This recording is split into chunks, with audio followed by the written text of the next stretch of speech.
Hi guys, it's Dr. Spears. I want to go over what you need to be doing after you take a practice test to make sure you're getting the most bang for your buck and really improving on your academics with you taking these practice tests. They're very long, there's a lot of questions, so you want to actually make sure what you do is actually going to get you to the next level and see an improvement in your score. And so people ask me, well, Dr. Spears, what do I do? How do I actually go through and review a practice test? And I want to cover that with you guys today to make sure that we're all on the right page and we're all moving forward so that we can excel in the best way possible with the limited amount of time that we have to study and to prepare for these exams. So with that, I'm going to refer to some notes I have in front of me as well. So if you see my eyes deviate, that's because I'm looking at some notes to make sure that this is going to be as comprehensive as possible for you. But let's dive into things. So you're taking your full-length practice exam and now you need a review. And here's the thing. I think most of your studying and learning actually takes place after you've taken your practice exam, because a lot of times we study and we're familiar with the material. We're like, oh, I'll know it when I see it. Oh, I have a passive understanding of it. But can you really know the intricate details of that material? Because a test taker, that's all they're going to do. They're like, okay, we're going to write a question and then we're going to put the answer first, and then we're going to make distracting answer choices as well. Well, not exactly distractors, but ones that seem right, potentially fit, but might not be for that particular question choice. So that's what they do. So you guys really need to know your material code and know it well. And I always say, if you can teach it to somebody else, that means you know it well, and because they're going to always be looking for nuances. And so what you want to do is you want to go through each question answer by answer, and there's many ways to do this. I think you want to go ahead, look at the question, and if it's we'll start off with a question that you got right. If you got a question right, you want to understand, is this something that you just guessed and you got it correctly, or it's something that you actually knew and got it correctly because you just knew that material and there was no way that you were going to get it wrong. If that's the case, that's great. You can kind of move on and go forward. Now, if it's a question you got wrong, you got to understand why you got it wrong. Usually they'll have something called a learning objective at the bottom of the question answer choices, and that's going to be the key piece of material that they want you to understand for that question. And so you want to make sure that you know your learning objectives for all the questions that you're doing. And then you'll also see that they have like a blurb or a paragraph of information that details some of the more nuances and other factoids that you need to review the material to make sure that you actually understand this topic that they want you to know, and they're going to go in detail with that. And then they'll give you explanations for all the answer choices and involved with that question. And so what you want to do is you want to initially look at the answer choice that's correct, because you want to see, okay, this is what I actually need to know for this question and what the test writer wanted me to know from that. And then if you got it wrong, you want to look at what you chose and tease out why your answer choice is incorrect and what you would have to change or do differently to make your answer choice actually fit into the question. And sometimes you don't even need to do that. It's just like, okay, this is wrong and there's really nothing that I would need to change. I just need to know the material better to get the answer correct. And so that's just one thing that you want to do for that.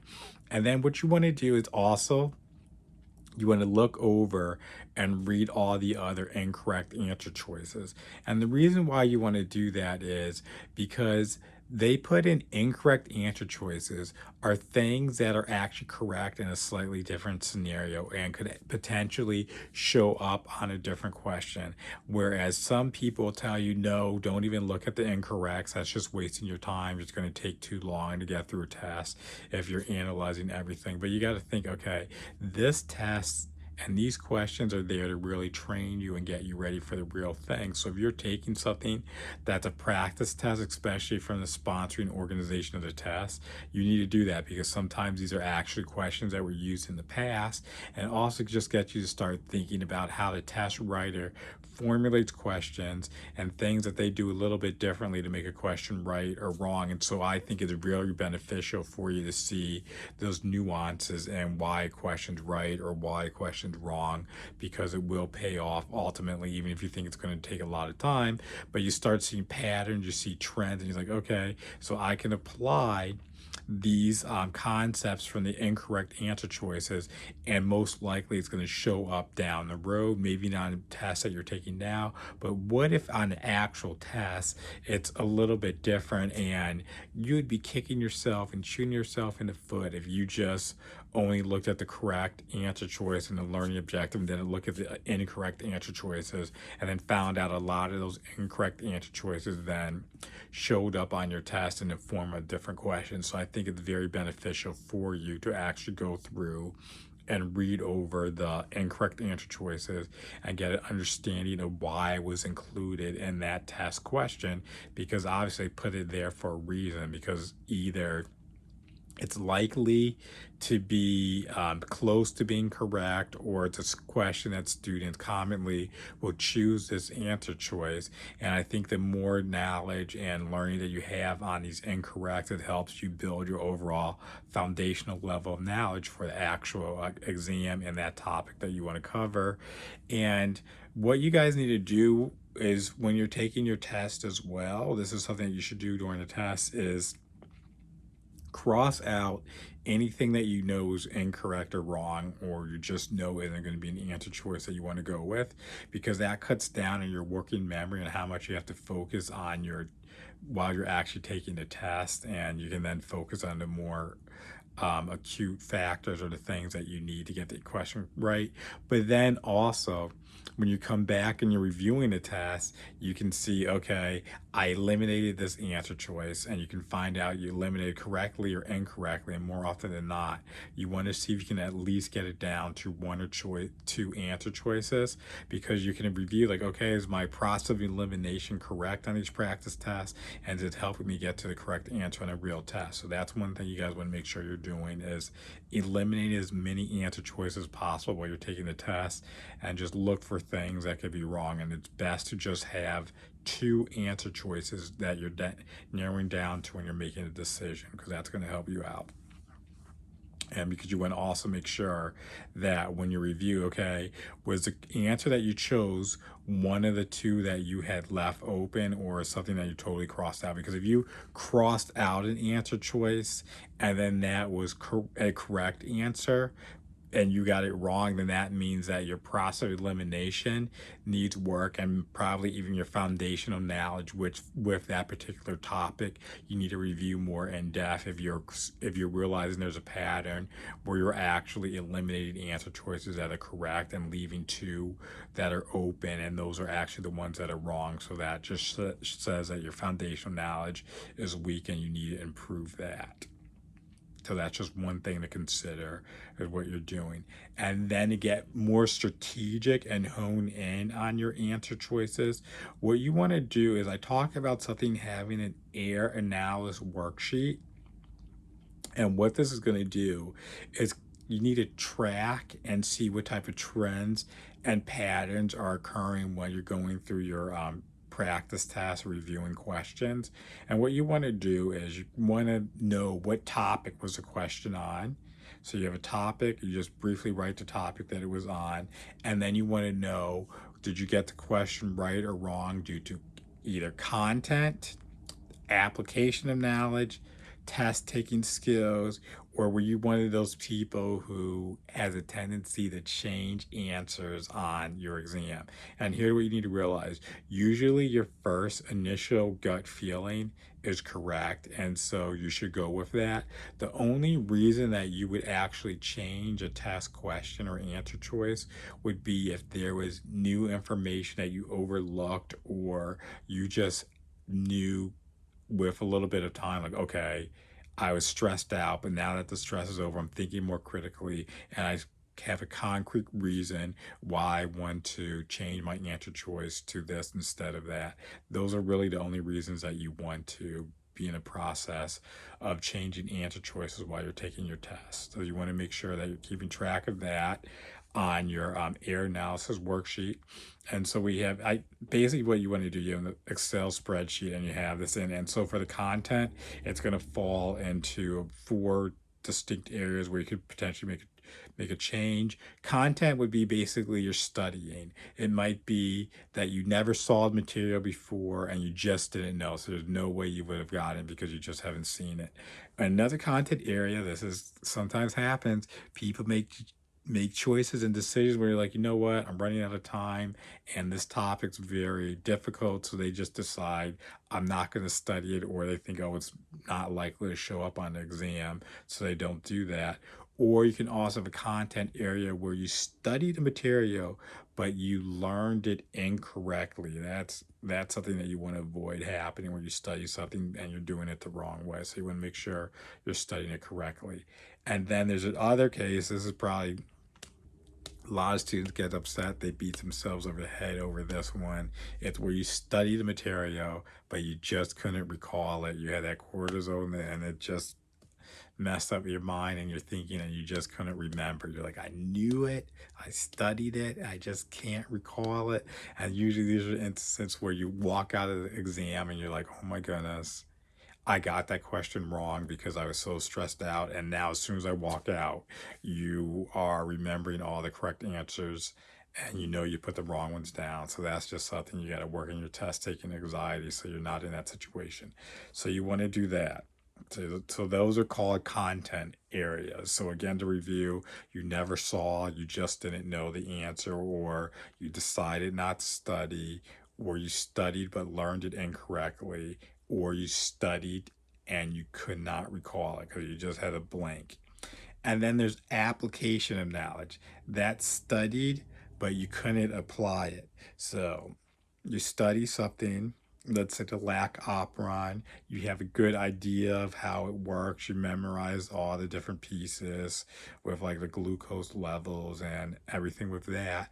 But then now on a test, they move something around, maybe it's more experimental design, and you can apply that foundational knowledge to get the question right because you memorize it in a certain way. But now in a test, it's presented slightly different. So you want to make sure that you aren't falling in a category of application where you're studying this material, you know it, but then because the test writer wrote the question slightly different, you can't apply that knowledge to get the question correct. So that's something that you want to make sure you work on. That takes a little bit more work to review and get those correct because that takes a lot of studying to do that, and doing a lot of questions, you start to see patterns and you see how the test writer approaches certain topics so that you can do better in regards to that.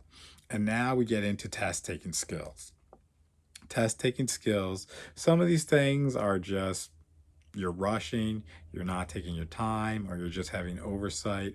And one of the test taking skills would be you misread or you misinterpreted things where they're looking for, like, they say positive and you read negative, or you do the opposite of what they want and you're just reading fast and you're just not paying attention. So this is more about slowing down and really taking your time with the question, make sure you're actually answering what the question actually wants you to answer. And that also goes in when you're impulsive, like, oh, you read like a couple lines, you're like, oh, I already know what this is going to be. You look down the answer choice and then you check and you mark something off. That's called being impulsive. You need to you need to read over everything in that question and make sure you're actually getting down to what they actually want of you, and you're just not using like pattern recognition, and because of that you're getting something wrong because you thought, oh, this question's similar to all the other questions I saw on this topic, and then you got it wrong because you're impulsive. And then you can also do something when you're test taking where you're stretching a bit. This is like, I know it doesn't fit exactly, but in this scenario it could work, or if you do that here, or I'm not 100% sure, but based on everything that I see, I'm going to pull this in and that would make it work. And usually this is like when you have multiple factors that play in a question. And if there's one thing that makes it wrong in like a question stem, like your answer choice, then that entire answer is incorrect. So don't do that. That's like stretching to make it fit because, like, oh yeah, I have all of these pieces here, but this one I definitely know when it worked, but these other ones do work for it. Don't pick that answer choice that's wrong. And now the corollary to that, or the opposite, would be if you're doing a question that has multiple pieces to it in the answer choice, and you know about two of them, but there's two other ones you don't know. Well, one you kind of know, the other one doesn't, but it seems like it's plausible, could work. Then in that case, yeah, you probably want to go with that answer choice because you might not know all the facts and tidbits to that question choice. But if those other pieces overall seem to fit the puzzle and are moving in the right direction, go with it. But if you know there's something wrong or you just can't figure it out, then I would say don't mark that as an incorrect answer choice. And then I also talked about making changes. So that's one thing you want to check off because that's a different category. If you're changing your answer choices, we already went over reasons for that. And then you have to realize there's other mistakes that people make when they're taking their exam. That would be because they're anxious, they're stressed out, you're fatigued, you just haven't built up your test stamina for these things, or you didn't get enough sleep the night before your exam. Maybe your pacing isn't where you're just running out of time, you're not able to finish the questions, or just even you had trouble with like the question format, because even I to this day sometimes I'll do questions and I'm just like, I'm a bit confused here and I don't fully understand what they're asking or how it's written. And I also have to remind myself that it's a standardized test, so it has to be written in a format where most people taking this test should understand what's being asked of you. And that's a very frustrating situation to be in when you're taking a test, and it's not like you don't fully understand a material, it's that you don't understand like how the question was written, the format with that, and that can be a little bit frustrating. So you want to make sure that you are on top of that. And so what you want to do then is, to recap, because there's a lot going on here, is you want to make sure that you write down these questions. You can even write the question number down too, and then you write the topic that the question was on, and then you fill out what type of content issue you had, whether it was an application issue, whether it was a test taking problem, whether you change your answer choice, or was anything other. So you do these for all your incorrect answer choices.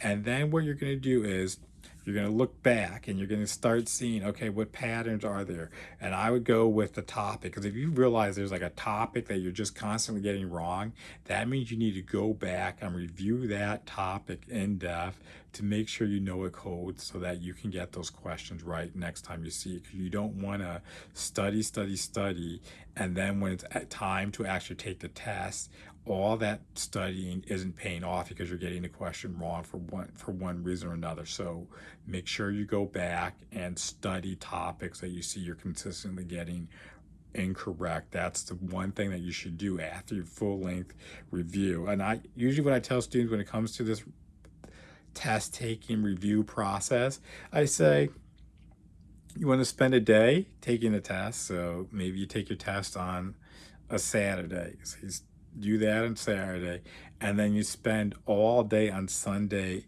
reviewing your exam. And because you can see this is a pretty in-depth process that you're going to be doing with that, when you have this content thing, the application, this error analysis worksheet that I'm going to have you do in regards to that. And then it's like, okay, so how do you actually improve upon this? One thing that you can do is, because you want to put this information, this test, so that you can recall it when you take your actual test. And one thing that you can do is not only have this error analysis worksheet, but then go ahead and actually make flashcards on everything that you got wrong or something that you totally guessed on. Because you know, if you guessed on something and you look up like, oh, I can't believe I guessed and got that correct, or whatever. But things that you got wrong, you want to make sure you learn. But you're probably taking a lot of tests and you're going to have a lot of information. And so what you want to do is you want to make flashcards, and you only want to put down what you actually needed to get the question correct. And so you don't put all this extraneous information out there. And in medicine, we do a lot of things, and like it might be like, oh, a 69-year-old patient presents with hypercalcemia, he's a 50-pack a year smoker, yada yada yada, and like what type of carcinoma does the patient have? And so you would only put down the information that you need to get that question correct. So I would put like an elderly, because you don't want to niche yourself down into like a 69-year-old male or something like that, but usually it's going to be a male or whatever. You do that. You want to be as broad as possible because the test writer might change a little bit of the facts here and there. I put in obviously that they were a smoker. I might say like, oh, their lab value of hypercalcemia, because that kind of narrows you into a type of cancer that the patient would have. And then you put that like a classic presentation. And then I would put on the back, oh, the squamous cell carcinoma is what the answer choice would be, and that would be my flashcard. And I wouldn't put in all the paragraphs of other information in that question stem. I'd only put the most relevant information needed to answer that question and what I needed to get it correct. And you do that. And most likely where you can pull your flashcards from, it would be in regards to the objective, because that's that 1 or 2 sentence at the end that really just tells you what they were going after. And that's how I make my flashcards. And I would do that for all the questions that I got wrong. And obviously you can use your own discretion on how many flashcards you want to make and how detailed you want to be. And sometimes if I know it's a topic that gives me a lot of trouble, I will make a little bit more extensive flashcard, because I take that as another learning opportunity. So I'll do that. I had one on, what was it? Nephritic diabetes versus central diabetes insipidus, and the medication that we use for that, and then some of the pathophysiology. I made a very detailed flashcard on that just because endocrinology isn't my favorite subject or topic, and I want to make sure I know that stuff well when it would ever present again. So you do that, and then other topics that I got wrong, I'll just make that cursory flashcard so that I'll be ready for the next time that I have a question on that topic. And that's some of the things that you guys can do. So I hope this is giving you guys a good idea of what you should be doing when I talk about taking the time to review your exam, because you're going to have a lot of learning that takes place when you go through and actually review your exam and all that material. So don't think like, oh, I'm wasting time, I should be studying something else. I can't basically take 2 days to take a practice test one day, then spend a full other day reviewing all that material. No, you need to do that. This is what it's going to do, because after you do that, you now have your action plan for what you need to study and what you need to review going forward for the rest of the week or going into the new week.